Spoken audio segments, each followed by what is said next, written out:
Hello and welcome to this very special edition of Market Talk, where today we are joined by Peter Jarrett, Managing Director of Gaea Educational Systems and a published specialist in food systems, including the supply chain and food safety, as well as being the author of the City and Guilds Food Safety Training Manual.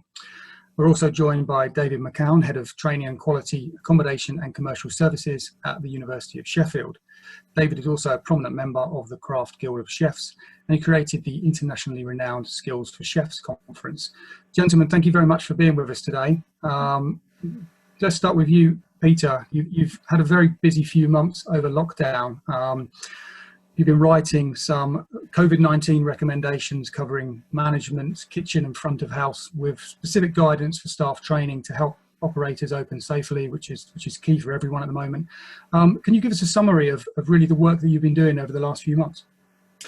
Yes, I started this with a principal focus of the employee and looking at it from their health perspective and protecting them.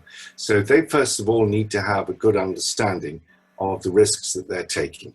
Also, management needs to be very communicative with their employees so that collectively they can reduce the chance of infection.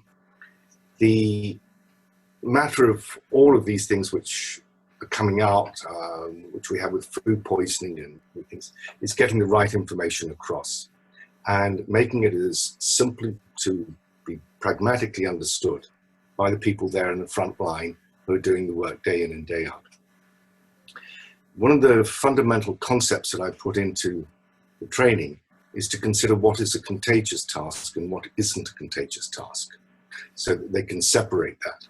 And in that process of thinking, they're going to see where the risks are in the business. And it's a matter of reducing the risk as much as you possibly can. Certain aspects we've discussed in the measure of social distancing, we've discussed screens, visors, masks. It depends on the situation you find yourself in, what is the most appropriate way to reduce it. And it's not an easy thing to say. I use the word appropriate, but I've got to spell that out in the training, which is what I have there. It hasn't been trialed yet, and that's what I'm really looking forward to, is seeing it trialed, because then we get the feedback and see how much it actually really works in the hospitality industry. Okay, we're obviously very interested in the kitchen side of the guidance that you've been putting together. When you actually started that work, presumably a lot of this was started from scratch. Yes. It's starting from scratch, but we still have items that need to be avoided in terms of contamination. We have diseases basically potentially coming into the kitchen, Salmonella, E. coli. So we've got a basis there. And one of the best bases that we can apply is hazard. So it's thinking, what is the hazard? And when we're learning about this virus, that hazard has changed. This is one thing that is now making me rewrite, because it hasn't become common knowledge, but the virus has mutated. It has become more infectious, and we have more research on the aerosols, the tiny droplets that are carried for a longer distance, which puts a greater emphasis on masks, visors, and sadly, most of all, enjoying the hospitality industry, having a good laugh, having a joke, having a drink. That's what it's all about. You know, it's a very difficult subject to write about. Don't laugh, don't have fun. Oh, but no. we've got to do that. Yes. What it really is, one of those things is just sort of take a step back if you're going to laugh a bit, you know? And you know, it's because we have seen the number of cases surge tremendously in Florida, in the Sunbelt areas, where people have been socializing. And of course, the hospitality employees are there at the front line. There doesn't seem to be very much evidence of the number of hospitality employees who have become infected. But the best figure I can give you is that chefs were 58 out of 100,000, whereas the normal male population was 19. The population now has increased because there have been more deaths. We're talking about the number of deaths and mortality.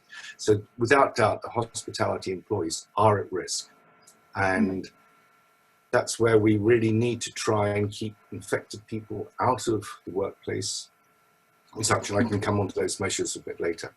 Yeah, I mean, Peter, can you give some examples of how the Kitchen Brigade can help protect themselves and each other? The processes that are becoming clear is obviously wearing masks. In the kitchen, everybody is washing their hands frequently, we hope, and if not, that's going to be done more and more. We probably are not really going to see too much of a transmission, or as much of a transmission from contact, because we're washing the surfaces. If we've got good practices, do not eat in the kitchen, because obviously your hand contact is the surface and so on and so forth, etc. Now, then it's visors, it's also filters, and it's extracting the air. We're looking at filters that can filter the tiny aerosol particles. I've heard that there are people who are developing these special filters who have worked in the submarines. So it's a process of recycling the air. But on the other hand, in the kitchen, we are able to take it out and straight outside. So those are the things. In terms of the kitchen and really making it safe, the number one step is to prevent an infected employee working in the environment. Mm-hmm. I would tend to think it's very, very difficult when you have somebody who's infected, whether they're symptomatic or asymptomatic, they're there, not to infect a co-worker. It just is so tight. Obviously, it makes all the sense to reduce the chance of that happening by having separate workstations, changing your processes of cooking, reducing the number of cross lines. There's lots of equipment out there which can be used individually and structured into an individual workstation. What there has been in America, and I'm looking at it, is a temperature measurement system where the employee measures their temperature before going to work. It's then recorded onto their phone, which is a very simple Bluetooth process. And if they have an elevated temperature, they then go and get tested for the virus and don't turn up to work. Mm-hmm.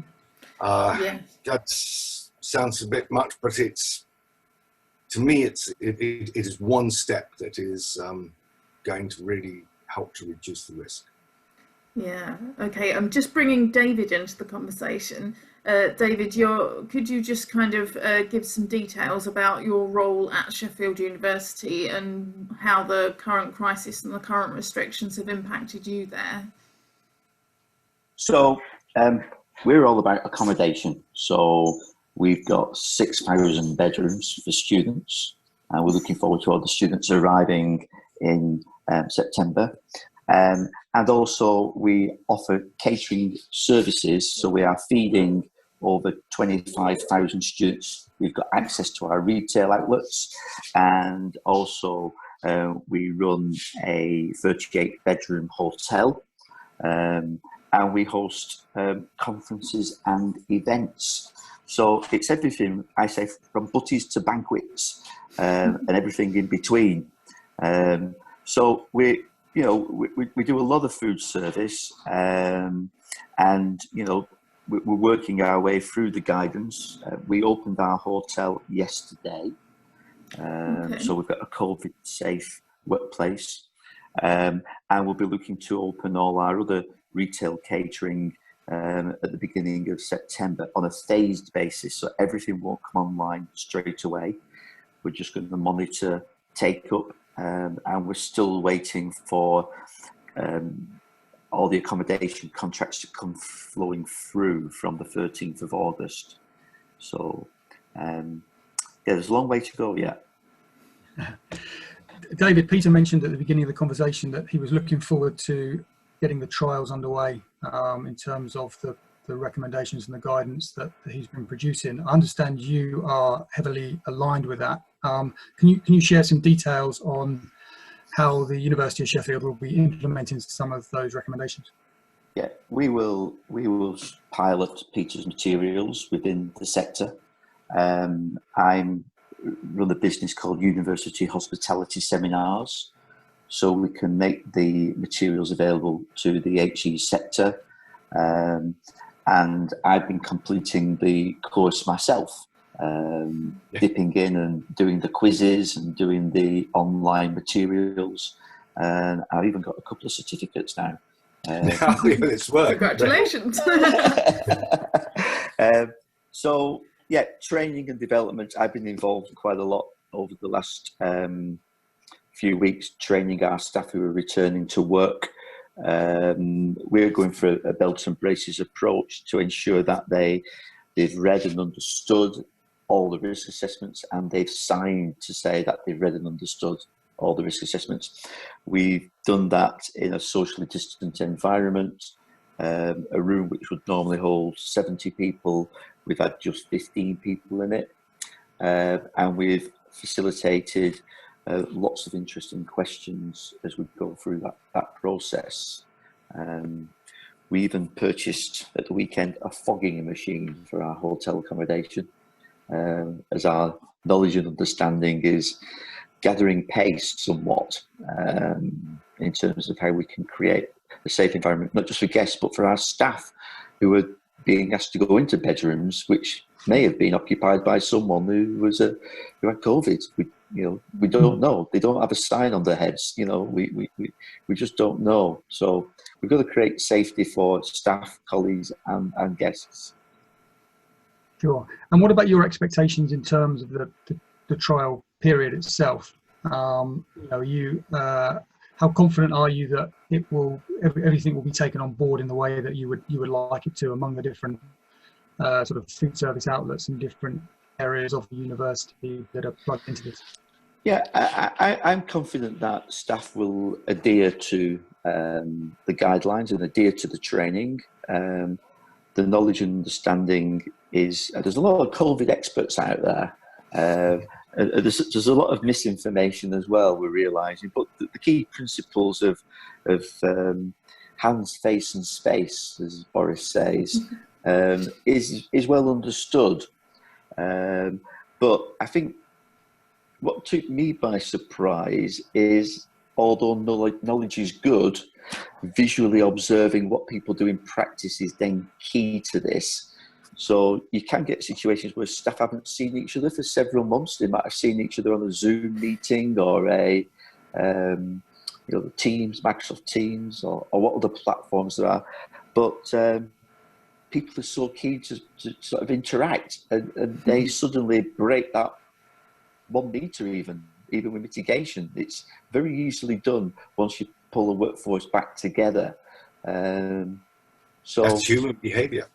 That's right. That's and I've observed that, and so knowledge and understanding would be good. Monitoring practice will be the next challenge, I think. Sure. And it's also having the feedback, having the feedback from the staff, because whatever you're doing, you're writing generically from your own desk. And it will work somewhere, it won't work so well somewhere else, and that feedback helps to target and make the guidelines and such much more meaningful. Yeah, I mean, Peter, how do you feel that the kind of human behaviour is going to butt up against any of the recommendations that you make? How can operators ensure that their staff really take note of all of these precautions that they must take? Well, the answer is you can't. And also the very nature of our business, and looking at it from the customer's point of view, but the staff also have a drink now and then, we all know that. So drinking doesn't help. That is why the hospitality industry is such a key indicator in what's happening, because the politicians want it open. There's people like myself saying, laughing and drinking is dangerous, and that's not a fun thing that anybody wants to hear. Yeah. It's enough to drive you to drink. So therefore, what do? You've got to be as sensible and say, this is something that's serious. You have to respect it. You can't see it, smell it, or touch it. And really think about it. And to accept that somebody is going to make a mistake. That's being human again. But try and pull it back and learn. And not maybe a colleague sees, two other colleagues meeting and so on. By the way, you shouldn't do that, just wave and so on, it's developing that culture in a gentle and informative way, if you like. Yeah, I mean, how do you feel that your work is going to particularly help in David's sector and the university sector? What I would like to see is, because David's just mentioned it as well, there's so much information about COVID. Not a lot of it is there. I read the academic papers. So when I'm talking about aerosols, I heard about that in February because a chemist in San Diego was writing and saying even a surfer might catch the virus. It was a bit extreme, but scientifically possible. And then that brought other people in to examine it, looked at what the CDC had been doing with droplets, and then it got changed. And then there was the World Health letter that was written by a group of 230 scientists, I think. So this is changing. Now, as these things change, we really want to have a forum where we've got the best information for industry. It involves equipment manufacturers, whether it's the filters or types of cooking processes and equipment that's worked for them. We want to hear their experiences because we're all learning. And that forum will become a very important learning environment. Peter, the recommendations and guidance that you've been working on, which David is trialling at the moment, are they available to other food service operators at the moment? At the moment, as I've been doing everything at the moment, is OER. So it's open educational resources.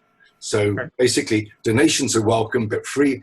Everybody's free to use it and comment and feedback. And I'm desperate for feedback because, as I said, I need to have that information and refine it and so on. Sure. Okay. David, just coming across to you. Obviously, you've been talking about the university reopening up again and people coming back into the facility. Obviously, you've over the last couple of months or so, you've had a chance to see what's happening in other sectors, particularly restaurants, casual dining, cafes, and so on. Have you been able to take any learnings from the way that those operators have managed stuff back of house? There's a variety of practices, really, which we can see. It's really interesting to see how people are using the guidelines to suit their business. I do think some quick service operators have really streamlined the way they work. I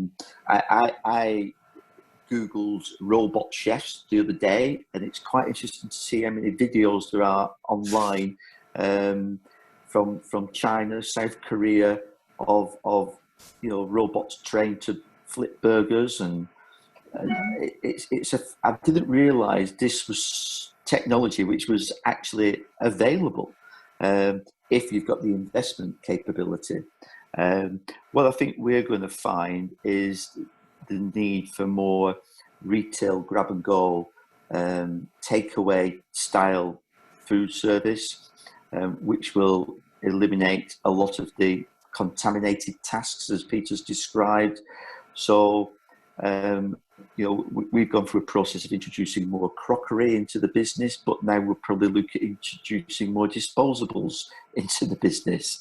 So we're on a very interesting journey here. Just introducing cutlery it creates more contamination, potentially contaminated tasks. Thinking about food offers which you can eat with your hands is better.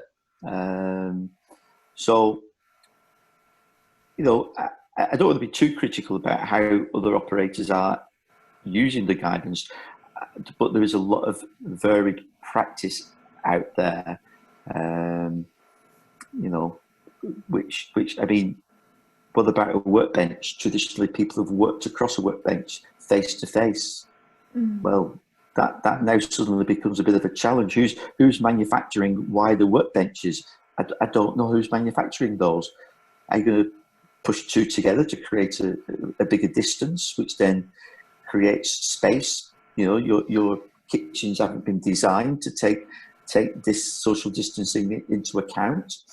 So, you know, if you had the money to open again now, you'd be thinking very differently. There's tremendous challenges. Genuinely, what is the capacity of your restaurant that's being thought about? But what is the capacity of what your kitchen can produce is the other question. And I think there's been a lot of focus on front of house, and there needs to be now more focus on back of house. And I think equipment manufacturers may be able to assist here. Smaller footprint equipment, taking up less space. You know, reduction and ventilation and all things. Yeah. Well, yeah. In recent years, we've been subject to the phenomena of like the shrinking kitchen, because obviously footprints are expensive. But do you think that that's going to now reverse with these social distancing requirements, David? It's risks. People are taking risks to run their business, and we've got to just think about personal safety. I think really, it's an interesting business dilemma of that. You know, the scales of justice. You know, risk on one side from a health and safety point of view, having a business which isn't going to go bankrupt on the other side of the fence. It's not easy, but the equipment has improved a lot, so we can do a lot more in a smaller space. And that's what's key. Yeah. Making good use of combi ovens is what they were designed for, not, you know, and thinking, am I making best use of this equipment that I've got? Yeah, and a question to both of you. David, you mentioned that there'd be more disposables, and I know, Peter, that's something that you kind of recommended in your guidance, is that there's going to be a lot more single use of appliances or anything front of house. So how is that going to kind of square with the general environmentally friendly waste and sustainability aims as well? So if I start with you, David.